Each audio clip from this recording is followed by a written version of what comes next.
So hello everyone, this is the fourth chapter of this Docker series, and like before we begin up this chapter, I want you to understand what exactly we will be doing in this chapter and in the next chapter. So we will be taking up a scenario.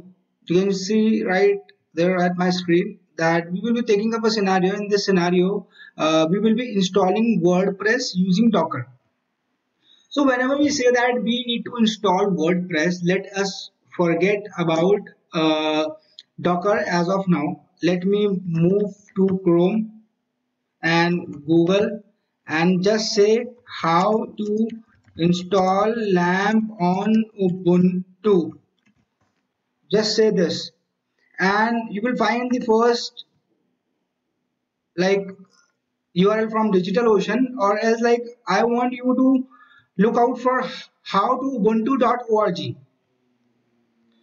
So this is a place, like this place also has a link to DigitalOcean, but this is a very simple thing. Like here we can see straightforward, like for installing LAMP we have 6 steps.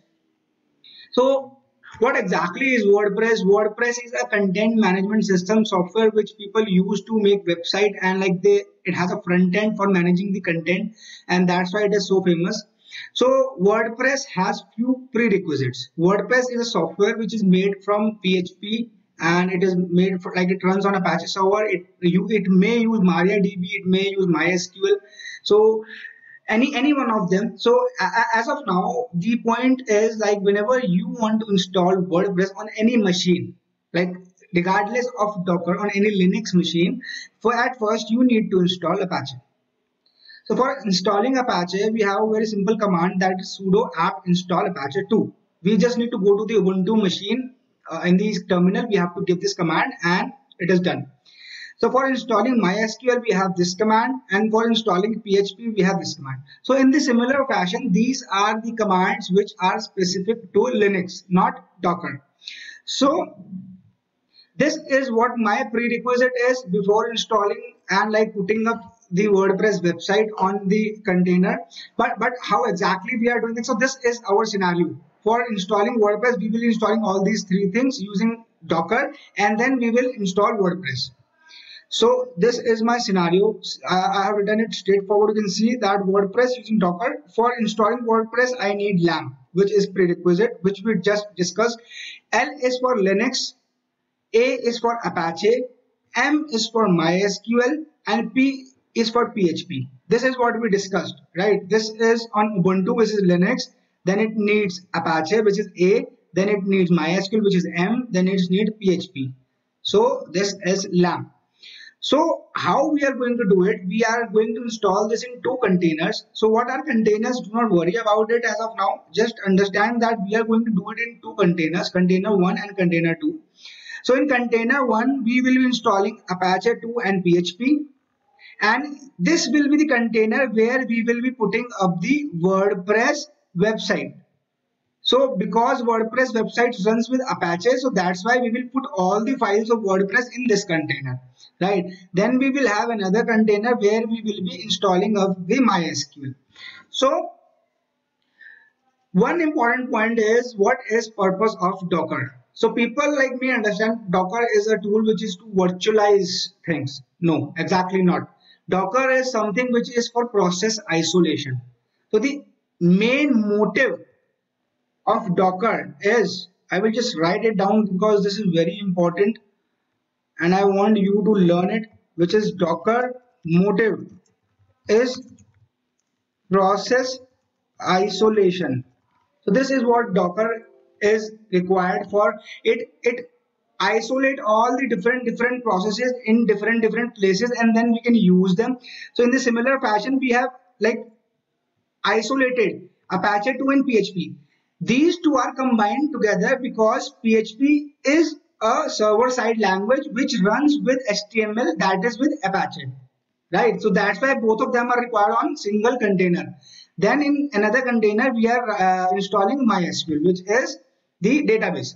So MySQL is the database which listens on port 3360, and Apache is web server which listens on port 80. right? So MySQL database server listens on port 3360, Apache web server listens on port 80, and this is what we call the entry point. So in simple terms, what exactly is a container? Container is a closed boundary of an isolated software.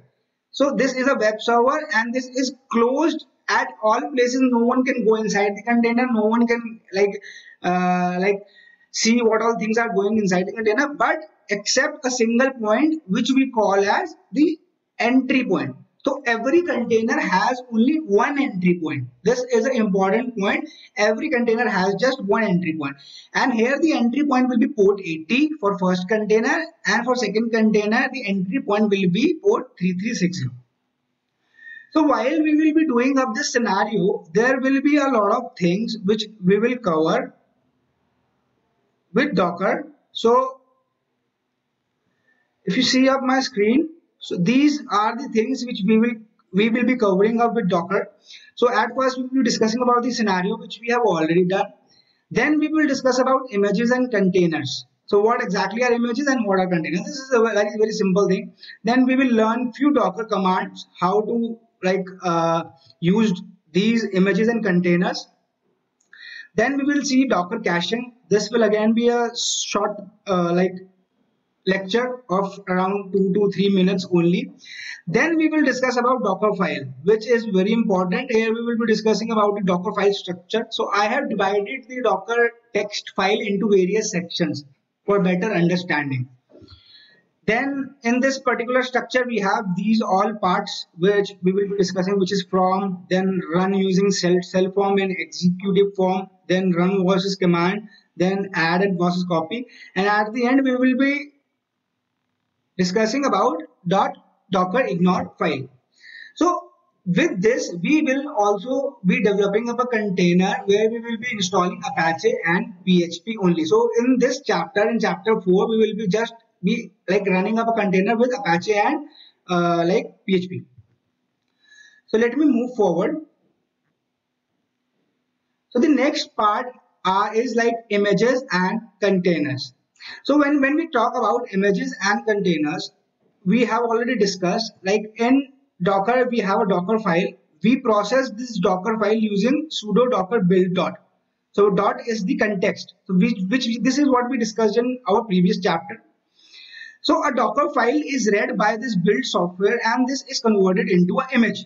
So this image is stored into a local repository of your host machine. What is host machine? So host machine is something which has Docker installed on it. So where you have Docker installed, only there you can run all these commands. So all these commands you can run only there where you have Docker installed. And the place where you have Docker, see the Docker daemon. What we mean by what I meant by Docker installed is there are two parts of Docker. One is Docker client and Docker daemon. So we have already discussed about the architecture again. So this image is stored on the host machine, and we can see the images, all the images in the host machine using this command, which is docker images-a. Then we can remove an image. RMI is for remove image. So then we can pull an image. So either we can create an image from a Docker file, or else we can even pull the image from the repository, Docker repository, which is hub.docker.com. Again, this is something which we discussed in previous chapter. So we can pull from there an image, then we can push image to the Docker hub. Okay, so these are few commands of Docker which can be used with respect to image. When we say that a file is read and an image is created, then when this image comes to a running state, then this is called a container, because we have created up an image. So what you can treat it like you have created up a formula. Now you can produce any amount of medicines. So containers, a single image can be run multiple times, it depends at multiple places. So this is an image. When it comes to a running state, it is called a container. A image is distributable. A container is something which is currently running, right? So these are few terms and these are few commands which you can see, like this is the command to see what all containers are currently there in the system, maybe in stop state or maybe in running state. If we remove this dash a, then we will see only the running containers. But if we will like include this dash a, which says that show me all the containers. RM is for remove the container. Run is to run a container which is stopped. Stop is to stop a container which is running. So again, there might be a question in your brain which says that how will I find that with images I can use this dash a, which will show me all the images, not only the images like which are in running state, right? So what you can do is, with any command of Docker, after any command you can just write dash dash help. So you can say Docker sudo docker images dash dash help. So this will show all the commands which can be used with images. So again, sudo docker dash dash help will give you a list where we will have image, where we will have ps, where we will have run. So again, we will see all these things. I was just trying to make sure that you understand the purpose of Docker. So Docker main purpose is isolation, and using this isolation we create images and then we run containers. So the next part is Docker file format, which we will discuss today. So what exactly was Docker file? Docker file was a set of instructions which was being read by Docker build command to create an image. So this particular file has been divided into 6 sections by me. So if you can see over here that the first 2 sections are the common sections. This is what I call them, not Docker. Okay, so these 2 are the common sections. Then we have the first from section 1, then first from section 2. So 2 sections for first from. Then we have 2 sections for second from. So why I have created up this way is just to make sure that you people are like realize how exactly a Docker file is written. So the Docker file always starts with a from statement. But if you can see over here on my screen, from statement is at first mentioned in first from section 1. So this is the place, the line number 16 is the place where actually this file is being started. Let me maximize my screen. Give me a second. Okay.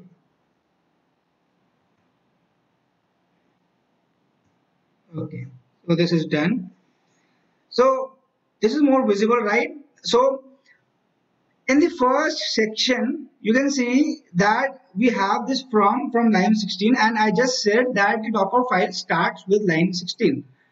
Like a from statement. Then what exactly is these 2 common sections doing?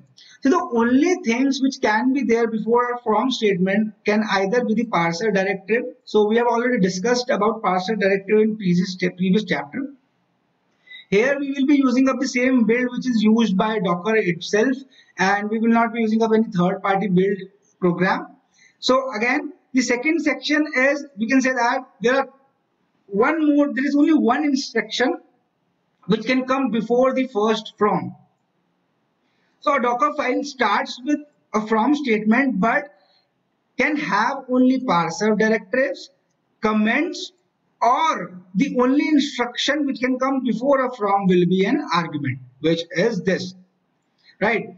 So what is the difference between the argument which is there in line number 8 and line number 17? So obviously this is commented, but if we remove of this comment, there is a particular meaning. So of this particular argument. So if we see over here that this is the argument which is there before the first from. So this is there before the first from, and when we say that this particular argument, this is the argument name and this is the value. So this argument can be used at line number 17, can be used in line number 23, can be used again even down in line number 47, in line number 52, and etc. But the argument which is there in line number 17 comes after the first from. So this is contained in this first from, and hence it can be used only in first from section 1 and first from section 2. It cannot be used below that, which is second from. So here from line number 45 we are using second from. So this is not the argument which can be used in this after this from, because that argument is contained up for the first from. So this is how like the arguments, there is a difference between, like you can say that this might be the global argument and this is the argument which is for this particular image. So this image starts from the first image. So Docker file is used to create up the image, right? So this particular image starts from the Ubuntu machine. It means that the Ubuntu OS is already installed on it, and we say that the image name is WordPress web server, right? As is just the name, this is the name. Then we are giving an argument, then we are giving an environment variable. So this is just the format. I'm just trying to say that how exactly we build up the format. So our intention is to install PHP and Apache, right? So the next command which we will be using up will be in the section 2. So the first section which I have divided over here just says from where you have to build up the image and what are the initial arguments and environment variables only. After doing that, go to your next section, and then here we have a section where you type in the commands. So run is the command which is used to run and install all the things as per the Linux shell. So any command which we can run on Linux shell. So whenever we have to install Apache, like we just discussed in the scenario, we have to say sudo apt-get install Apache. So run command has a recommendation. We can either say like this, we can have run in a separate commands like this. We can say run. At first it will run this, it will create a container, it will destroy a container, then it will create a container and run this, then it will destroy a container, then it will again create a container and like run this, then it will destroy the container, and like it will take the images. Here an image is created, and again new image is created, and again new image is created. So this is how like a layer structure is done by Docker. Docker is a layered platform, and it creates a layer of a software installation after each step. So this is a 3-step process, but to make it more feasible, we just say and we say that in only one step do all these things. So I rather having any 3 statements, we are just giving 1 statement. So this is what we call as shrinking. We call it as shrinking, shrinking of Docker file and build process. So now only 1 image will be created, a container will be created, all the 3 commands will be run together, and the container will be destroyed and passed to next statement, that is the expose. So in this particular statement, what we are doing, we are updating up the Docker, then we are installing Apache 2, and then we are seeing up the status. So again, I want you to understand and like realize this at very first stage, that I have intentionally given this command like this. This will give an error when we will execute it, because we will require a type like an argument which is like -y. So this indicates that everything should be silent. So anything like whenever it asks for yes or no, it always say yes. So this we will discuss something in exit code. Like let us first understand how exactly the file is created. Then let us correct the errors. So here we are trying to install Apache. You can see we are running up these commands to install Apache. Now Apache is something which is a server and is runs on port 80. It listens on port 80. So Apache can run on HTTP2 or HTTP3. So it depends. So if you guys are not aware of this, let me tell you, HTTP 1, after HTTP2 came, then I have also created up a chapter on this in computer architecture. So HTTP works on both TCP and UDP. So the UDP one is not used anyhow, we do not require this particular expose, because people in the industry only use Apache with 80 and TCP. So we can just say that expose this 80 port and on TCP protocol. This is what this line is saying. So as this runs on this particular Apache runs on 80, so that's why we are exposing this. So after this, we are like running and installing the PHP, because we need WordPress and WordPress also require PHP. So we are installing PHP in line number 36. So this is, we are in the first from, right? Then we are copying up the files from one place to another. Again, we have a lot of errors, so I have marked them intentionally. So we will correct them one by one. So in the next, like, we have added something. So there is a difference between copy and add. Again, we will discuss that. But these two statements are again for moving the files. So we have installed the particular statements from line number 31 to 36. Then in line number 37 and 38, we are just putting up the data to run it, right? The files. Then in line number 43, we will be specifying up the entry point, which is again the expose, like 80, which will be on port 80, right? This is where this particular container will be listening. So we need to specify the entry point. Now, what is the difference between run and CMD? So run and CMD, again, both are used to run a command which can be run on the terminal, but run can be used multiple times in a Docker file, whereas CMD cannot. CMD is an entry point and can only be one. We can only specify one CMD statement. So again, there are some differences between entry point. We say entry point. This is again the keyword, and we can say that specify entry point.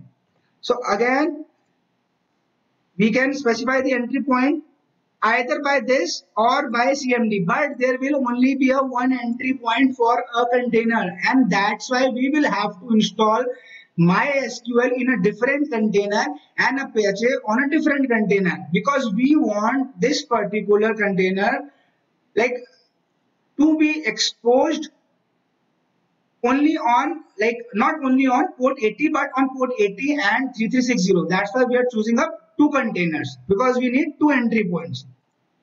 So again, it particularly depends like how you want to create it, but this is the main process where we say that CMD and entry point can only be one.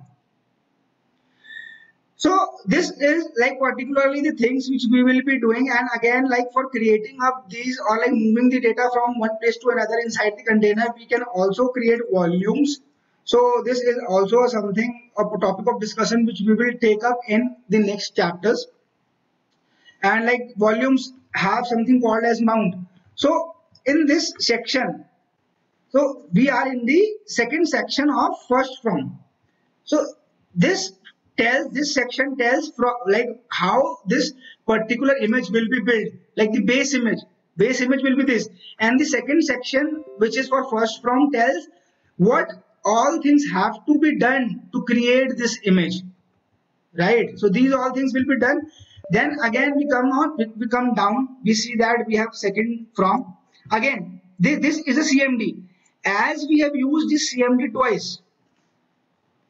So we will just say specify entry point. So we have used CMD twice. So this will not give an error. But again, we say that CMD can be used only once. So it will override. Entry point can only be one. So this CMD value will not be taken up, while this will override the value of this CMD. Right? So from line number 51, we see that we have a second from. So this will, at line number 48, the first image will be created and it will be like saved. And then the name of the first image was WordPress web server. This was what we gave it, right? WordPress web server in line number 16. So again, this is 51. So this will begin from here. So these all things will already be there in this image, and this second image will begin from here, and in this second image we are installing MySQL server on the same container. So in this particular tutorials, we will not be doing it. We will be creating two Docker files, one Docker file for PHP and Apache and one Docker file for MySQL. This was just to make sure you understand the format of a Docker file. And again, you see that we have exposed this on 3360. Again, we can say that this is TCP port because MySQL listens on port 3360. Then we are again running and restarting Apache because this was already installed above. And then systemctl restart MySQL server. So again, all these systemctl, you will not find this command in Ubuntu image in Docker. This is not required. There are some reasons like this is not required. So I have mentioned it just to make sure that you understand the syntax, like how this is to be used, what all things are to be skipped or not to be skipped can be discussed later, and like why Docker is not including systemctl, all these things. There is a reason behind this. So this actually completes the my agenda of making you understand the Docker file. So the next thing which we are going to do will be like we will be creating up a Docker file, and this Docker file we will be using only to like install Apache and PHP. So this will be our container one.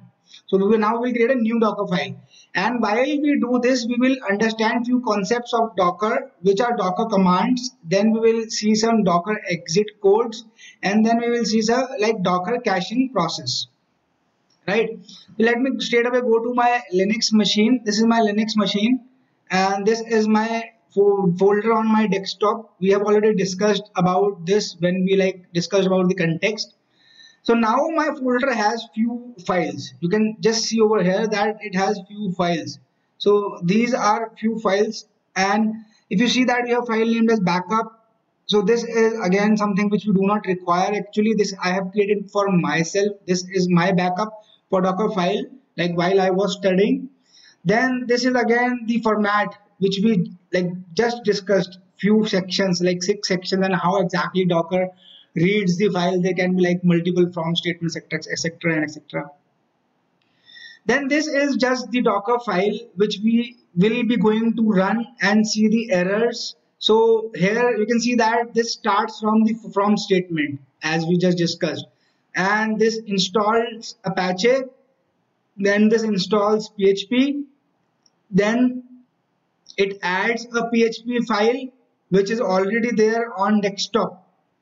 So if you see over here that this is already there on desktop, so I will just say home desktop Docker file.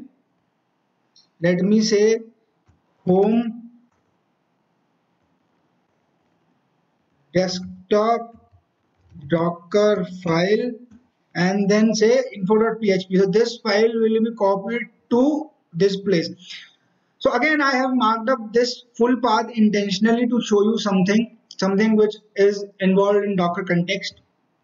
Let me save it and let us run it. So again, this file is on desktop in a folder called as Docker file. We have this Docker file, and to run it we have to go to terminal. We have already discussed these things, right? So we have to go to the terminal and just say sudo docker. So before saying this, I need to move up to the file folder. So ls, so I will just cd desktop, then I will just cd docker file, because my file is placed in a folder called as Docker file on desktop. So I first moved to desktop, and then on desktop there was a folder called as Docker file. I am in Docker file now, right?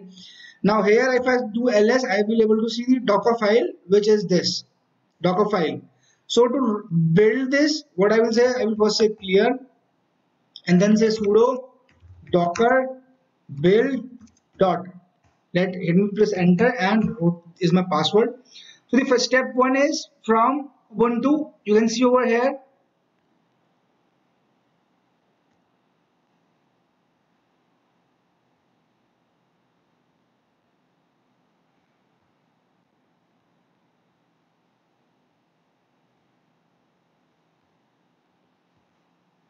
Okay. So I think this should be more visible now. So we are on next Docker file, and you can see over here that after giving this we have a error which says manifest for Ubuntu latest not found. It is because I have mentioned in the wrong name. So let me go ahead and go to my file. So I have written in L capital. Let me check it with L small and go back to terminal, run up the same command. So it started now. So it is pulling up from the library and it has started pulling up. You can see previously it like gave me an error, and this error was resolved by changing up this name. So this is the tag. So latest is the tag, this is the image, Ubuntu is the image, and this can have various versions: Ubuntu 14.9, 15.9, 18, 20, LTS, etc and etc. So again this is picking up the latest version, which is the latest image with Docker for Ubuntu, and it is like this is the tag. This is what we call as the tag.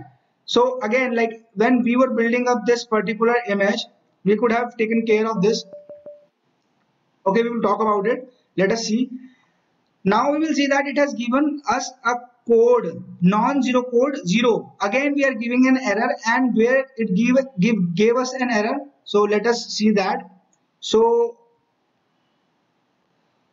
let me come back to my previous size and then show it to you. If you see it now, which is more visible. So here we started up the command and like everything was good. Step 1 went good. Then step 2 started. So the image was pulled successfully. Step 2 started. So for now, I want you to concentrate on the logs. So step 1 has 1, 2, 3, 4, 5, 6, 7, 8 line of logs. You can see over here 8 line of logs. We will see what will happen to these logs in the next run. Then step 2, again it started here and it went down. In step 2 we have this error here. You can see that we have an abort statement here. Let me increase the size. You can see over here that we have the abort statement here. So this is where it is giving me an error. So it asks me, do you want to continue, yes or no, and it gives me an error. So in Docker, whenever you are specifying up the commands to run, you will have to make sure that these commands are non-interactive. So how can you make that non-interactive? For this, you will have to study Linux. So for simple terms, let us see what exactly these exit code means. Let us study about the exit codes first. So if you see over here, we have an exit code number 1, which says that this is a general error, or an error like something like if we divide by 0. So any error like which cannot be categorized into any other, all of these will fall into exit code 1. So again, like the error which we were getting over here in this particular case, we can see right straight away that this aborted at a place where it wanted us to know if we want to continue, yes or no. So this is because Docker is non-interactive in nature. Then we have exit code 2. So you can see over here that it exited with exit code 1, which falls in this general category. And this all exit codes have been taken reference from this particular URL. And this is where like Docker picks up its base of exit codes. Then we have an exit code for 126, 127 and 128. So 127, let's talk about 127 first. So we will get an exit code of 127 if the Docker command is not found. For instance, if we go to my file and instead of update I say this, so this is no command, right? So I will just go ahead and first clear and then rerun. So you see over here that it says invalid operation, which is this. Again, it gave me a non-zero code of 100 because it found the command. So this was because of the operation. But if I change the apt, this is the command. If I change the apt command and now run it, it gave me non-zero code 127. So this particular 127 was for command not found, right? So why it gave me 127? Because I am using APTT. It does not understand this command. For this, the command is this. This is the argument, which is update. So when we have the wrong argument, we are getting exit exit code of 100, right? Just so we are getting an exit code of 100 for invalid operation. So similarly, there are a lot of different exit codes. Out of them, few are these. 127 is for command not found. Again, 128 is for invalid argument. If we are passing up to the command, then if the command is passed correctly, but if the Docker is not able to run it, then we get an exit code of 126. So similarly, we have few other exit codes such as 128 plus n. So again, I will not be going so deep into it, which is actually not required now, or we can go deep as we move on further. So again, we have an exit code 130 when we stop the script using Control C, and if the status code goes out of range, then we have an exit code of 255. So again, all these things come up with experience. Now let me go back to my screen over here and let me clear all these things and go to my Docker file again. So we were getting an error in line number 5. Now before I correct my error and again do things, let me run this particular file again. So I will just say docker build and say run.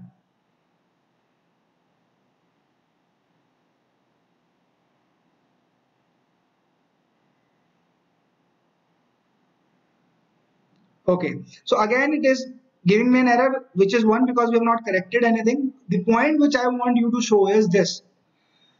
So initially we had no image, but previously when we ran this command for the first time, when we executed sudo docker build dot for the first time, this came from hub.docker.com to our local. So now in this first step, we do not have 5 line or 6 lines of logs where we were pulling up the image.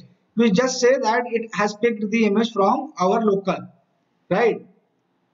And again, in the second step, we are getting up the error. So for the next step, let me show you how to actually install this. So to install this in a good way, I will just say -y. So there is a particular meaning of -y in Linux, not in Docker. -y, what exactly this means is, this means whenever a system asks you something like this.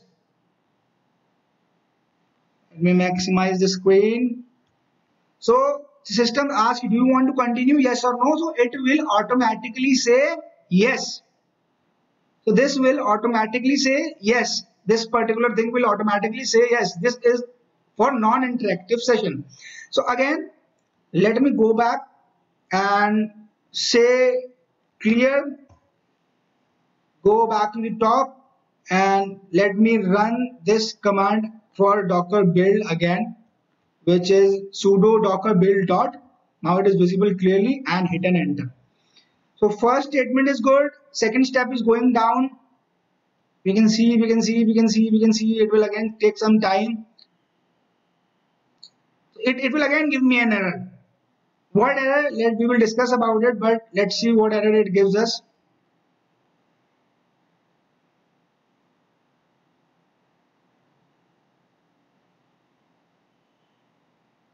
Okay, let it go, let it go.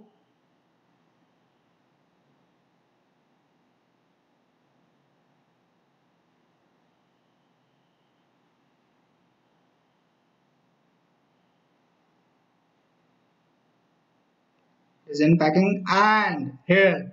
So now you see on my screen, we are again on the second step. Second step is this particular statement, which is line number 5. This is our first step.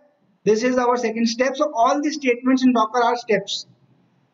So it stops here, and again it asks for something and says that configure tz data. This is already known issue for Docker that even if you go over here and enter 4 and hit an enter, it will not move forward. So this is particularly stuck and you will have to come back by pressing Ctrl C and clear it. So for installing Apache, you will have to say Debian frontend is equal to non-interactive. Here you will have to say like this. So this is something which is a part of Linux. So how we troubleshoot is whenever you get an error while doing up a Docker file, you see, like my agenda is to make sure that anything I write in Docker file to create up an image should be non-interactive. So again, when we say Debian frontend non-interactive, so it will take all the default values and then install Apache 2. So again, in this second command, we see that we are having -y for non-interactive, and let me save it and let us run it. So for running it, I'm clearing it and then sudo docker build dot and hit an enter. So now let this go on. Step 2 is good. It is moving on. So we are getting up values. Let me move back to my original size. So now we will be unzipping up all the folders in a while. So here we have seen that the logs are saying that everything is getting unzipped, then everything is getting setting up, then they are enabling few things and done. This says done. So step 2 is done here. You can see that step 3 has started. Step 3 started here. Step 2 is done and now it is installing PHP at step 3. So let it install PHP.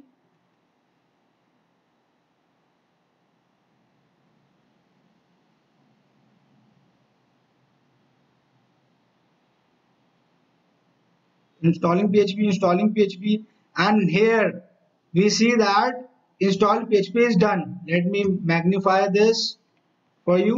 So here you can see that at step 4 has been started, which means step 3 is also good, and at step 5 we are getting an error. And what error we are getting at step 5 is failed. It never found such a directory. So it tried to pick it up from this place. So it is picking up from var, then lib, then docker, then temp, then docker builder, then home, then desktop, then docker, then info php. So why exactly these things are happening? So in the second chapter of this series, now in the third chapter of this series, we discussed about Docker context. So as we are giving up this path should not be the path of the file on our system. This file is present at this path, that is true. You can see that info.php is present in, give me a second please, let me demagnify it. Okay, so you can see over here that info dot PHP is present in home, desktop and a folder docker file, and we have this info.php, and we have given the same path, which is home, desktop, docker file and info.php. Still it says that it did not find the file. Why? Because this path should be with respect to the Docker context. And what is Docker context? When we say that we are running up this command from this folder docker file, and we just say sudo docker dot build dot. So build dot, this is the context which we have already discussed, like what exactly is the context. If you are jumping on this particular chapter directly, I request you to go back and understand chapter third first. So this is the folder where we have built this docker file, and hence this folder becomes the context. and hence we do not require to give this complete path, rather just give info.php and this will be moved to this path in the container. This is the path which is inside the container and this is the file which is on my desktop. So we can either use add or we can use copy. So what is the difference between add and copy? So copy is used, let me write it like this and say difference between add and copy. We will discuss this in detail. I am just giving you a glimpse as of now. So copy is to move one file which is there on our system onto the Docker container. This is moving this file from our system or the host machine to the Docker container. This is the place in Docker container. But add can be used for this particular purpose. So these two commands are same as of now, or it can move a resource on web URL. So we can give a web URL resource. So how can we give a web URL resource? Maybe something like a WordPress tag. Directly we can download it from internet and keep it in this place. So this particular resource is not on our system, this is on web. So add can be used to store this particular resource from web to inside container. So this is the difference between copy and web. Copy can be used only for objects or like resources which are there on the host machine, not on web. But add can be used even for the web one. So again, let me just remove this and say copy this to this, and let me go back here, and now we will see the next thing for this training, which will be Docker caching. This is what I will show you now, what will happen. So let us go back and say Docker build. So now if you see that our steps logs are so less. Why it is less? So this has been picked from our local, that is okay. For step 2 it has used the cache. It has not done all the things again because this step has not been changed. That's why it has used the cache. Again this step has not been changed, so it has used the cache. You can see it has an intermediary image. So again this step is not changed, so we can use the cache, and at last now we are able to copy it into a separate image, which is this. But in this Docker file we are not giving any name. So let us give it a name as our web server container 1. This is what we are giving it, right? So here we have to make it as a capital AS for like making Docker read it.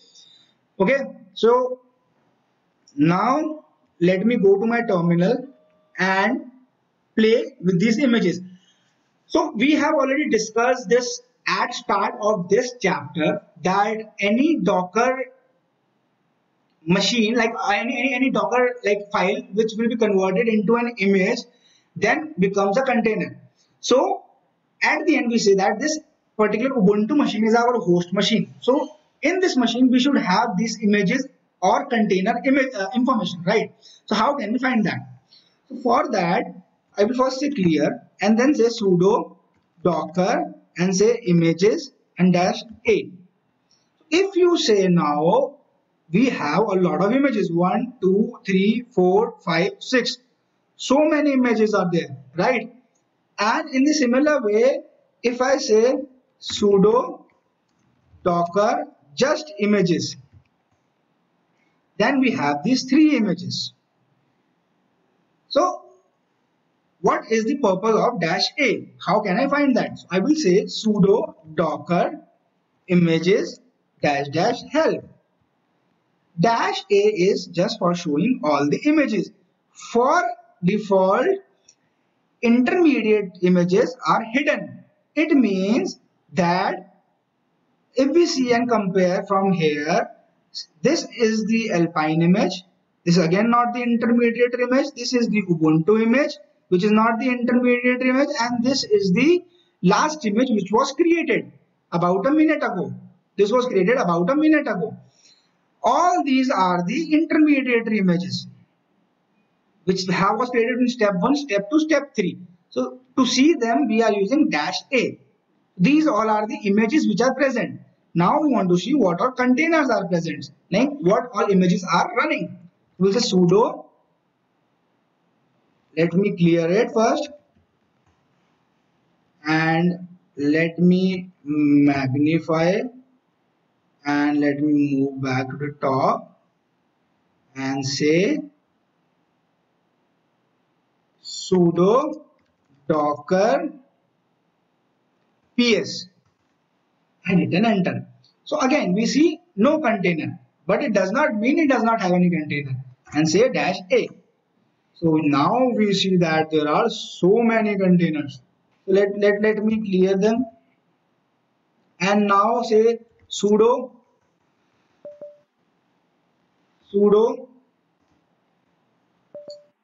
so before just going ahead and saying sudo, let me do one thing and say that I am changing up this particular command. So I do not want this update to happen here. Rather, let's do the update in a separate window and let this in a separate run. So why I am doing this is I want to show you the caching mechanism. So let me say sudo docker build and dash.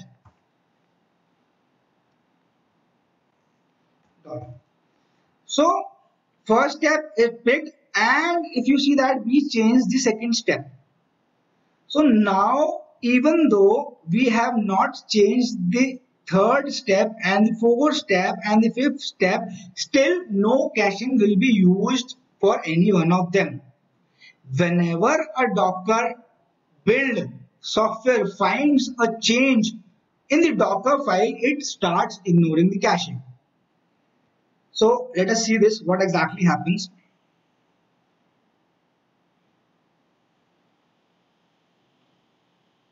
So you can see that we are on step 2 as of step 3. Step 2 is completed here. Step 2 started here and it completed here, and step 3 started here. This is step 3, which is installing PHP. Then we have already installed PHP and we have moved up to step 4, should be here somewhere. Step 4. Here we are installing PHP in C, step 4. So no caching is used. We have all the step 6 and we have created a build again, right? So let me do another change and say this is port UDP. Now we are making a change in step 1, 2, 3, 4, 5th. So it means that 5th and 6th will be rerun without cache, but all the above can be cached. And like whenever the Docker daemon finds the change, after it does not use cache. Before it uses all the cache. So hence, when we create our Docker file, we need to always make sure that we choose frequently changing places, changing items at the bottom. If something is changing very frequently in version, or if we need to change it very frequently, we need to keep it very at the bottom. And why? You will just see. Now if I go ahead and again say docker build, so you can see that it has used cache of all the above, and it has not used cache after this particular statement. It will not be using cache. But if I rerun it now, clear, and let me rerun it now, so it till very end it has used the cache.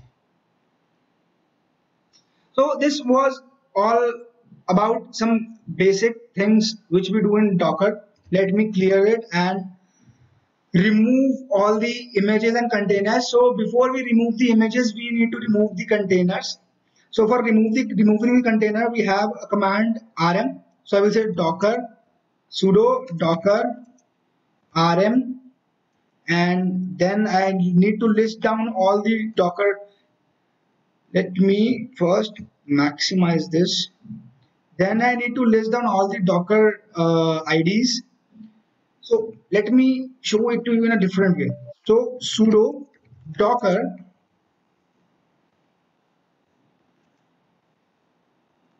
ps -a and -q. Hit an enter. So you see this particular command, sudo docker ps -a and -q. -a is for all the uh, Docker containers, and -q is just give me the IDs. Okay, so it is just giving me the IDs. So by this way we are fetching up all the IDs one by one. Now we will pass the same command to rm. How? This is sudo rm sudo docker rm, and then we will have a dollar and say sudo docker ps -a -q and hit an enter. So you see all of these items have been removed. So this command brings the data which have to be removed, and this removes it, right? So this is how you write up things in Linux.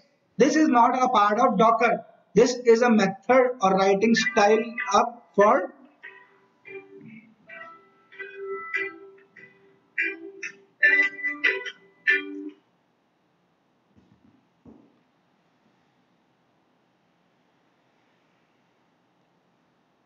so this is a method or writing style up for Linux. So again, if I go ahead and see docker sudo docker ps -a -q, now I find nothing because everything has been deleted. In the similar way, I will delete images. So for images we have RMI, and here in dollar we will say sudo docker images -a -q again, and let me hit an enter, and all of them had been deleted. You can see all of them has been deleted. And let me clear it, move to the top, and let me now let us see sudo docker images -a, hit and enter. It has no images because we have deleted up all the images. So the next topic for today is .docker ignore file. So I will not waste a lot of time in this file. Let me jump to my Ubuntu machine. You can see over here that this is my Ubuntu machine, and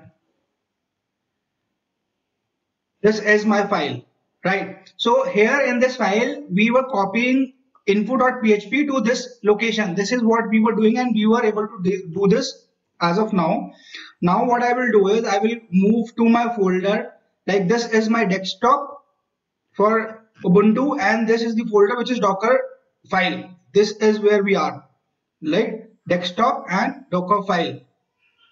And in this folder there is something called as .docker ignore file. So we have already discussed about the Docker context. Context is something like which takes the entire files and folders from the Docker location where we are building up to Docker daemon, right? But there might be a criteria, like a scenario where like we are having our backup files. So you can see over here, like there is my backup file for Docker file, then Docker format file. So these are not specific to application. This is for my specific study, which I have placed in this folder. Now, if I do not want these two files to go to the daemon, what I need to do is I need to create a Docker file like this, and I will have to give up the names. See, I have given up the names. Installation command, this file, installation commands, which is this file. Then the next file, which is Docker format, this complete folder. Then the backup, this complete folder. These all things will not go to Docker daemon. How should I confirm this? Let me just write info.php and save it. So we are ignoring info.php now, and we have saved it in .docker ignore. Now if I go ahead and build up this file, so I will just press enter, and so all these steps will be done from beginning because we have removed all the images and all the containers. So it is again pulling it up. You can see the step 1.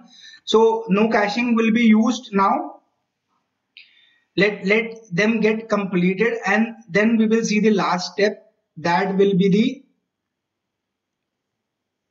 for adding the file info to Docker container. But this time we have ignored it. We placed it inside .docker ignore file. So let's see what happens.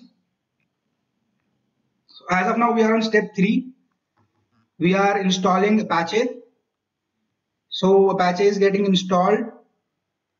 So again this will take few minutes. Let this happen.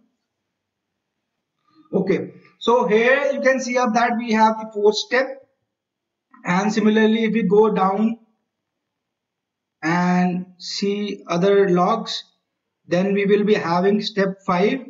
And now if we see that step 6 has failed, so it has failed, it says that no such file or directory. Even though this file is present in this context, still this is not picking it up because this is present in Docker ignore. So in the like Docker ignores also follow the wildcard structure. So these are the comments. Comments start with again hash. So these are the comments, and these are the files which are ignored.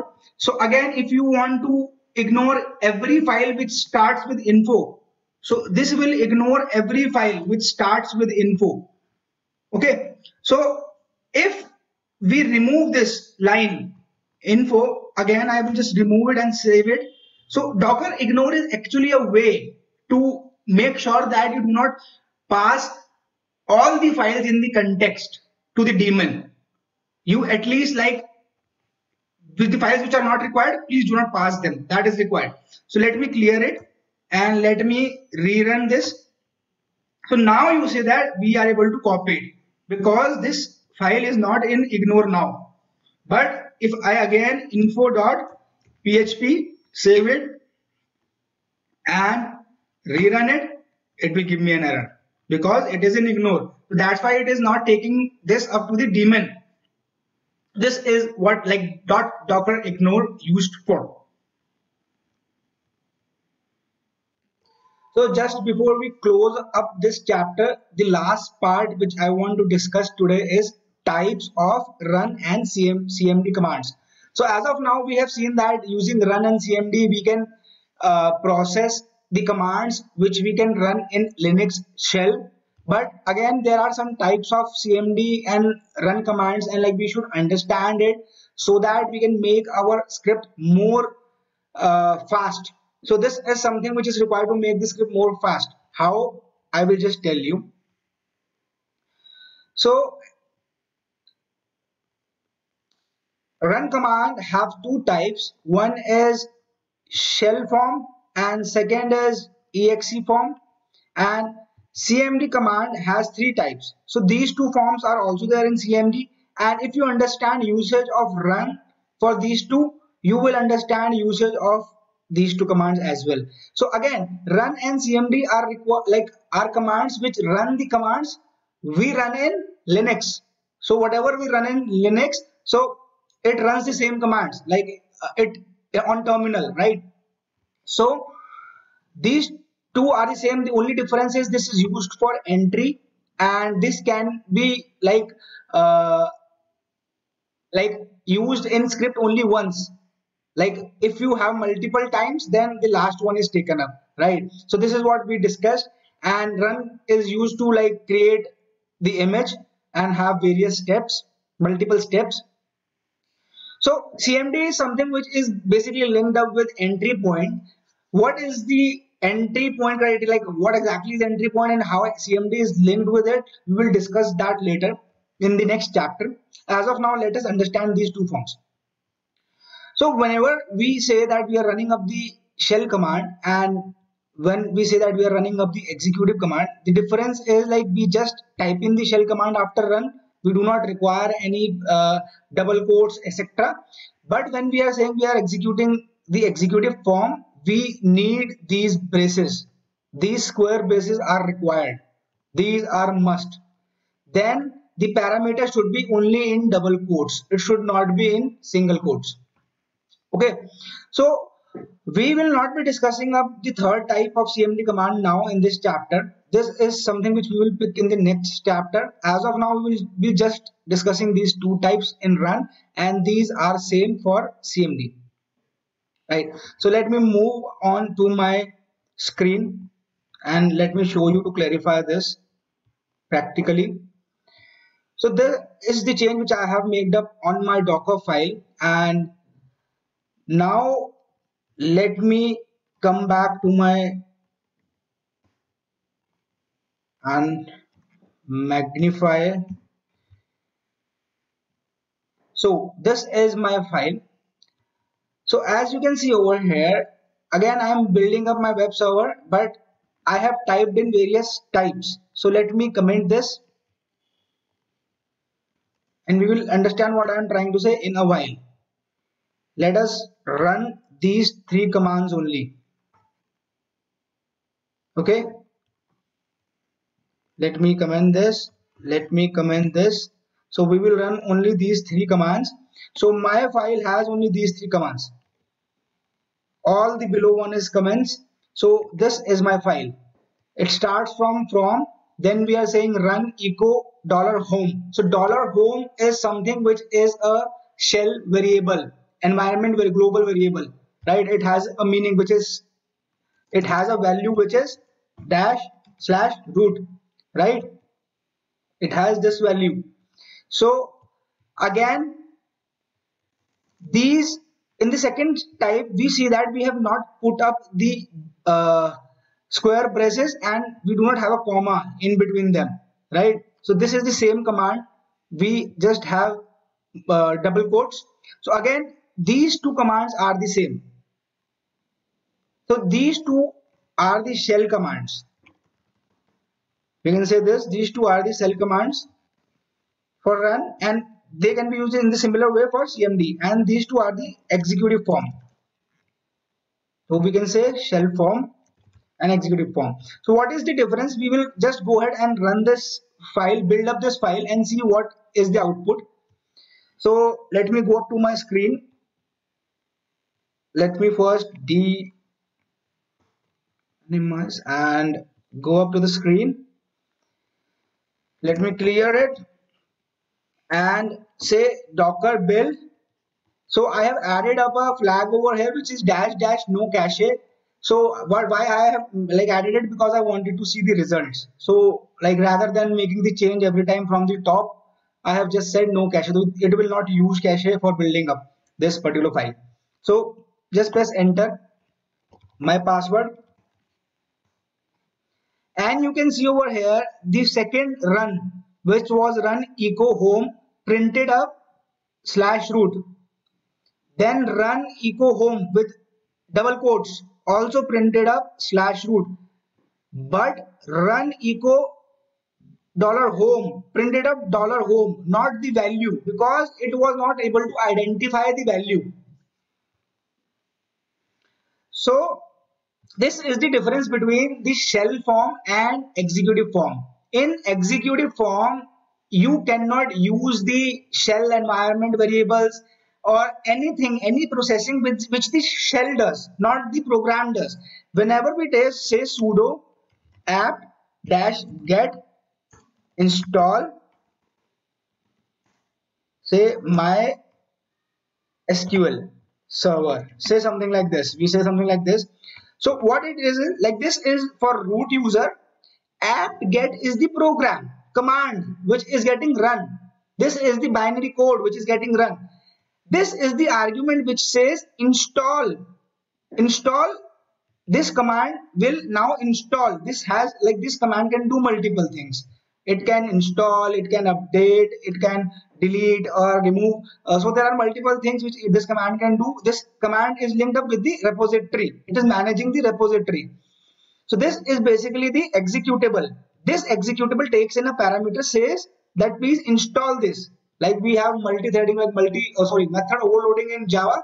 In the same way, it says install it. Then it says what to install, MySQL server. This is again the second argument, right? So this is how like the things are, but it is not doing any shell processing. It is running a command which is apt-get.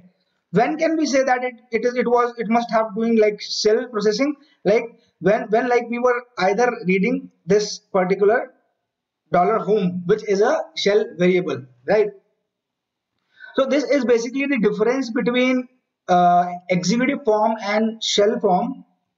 And again, the important point is like the executive form is always preferred over shell form. Wherever like you can put up the executive form rather than the shell form, it becomes a like good point for you, because you like whenever the Docker build reads the file and build an image out of it, it knows that it does not have to ask shell, so your processing becomes faster.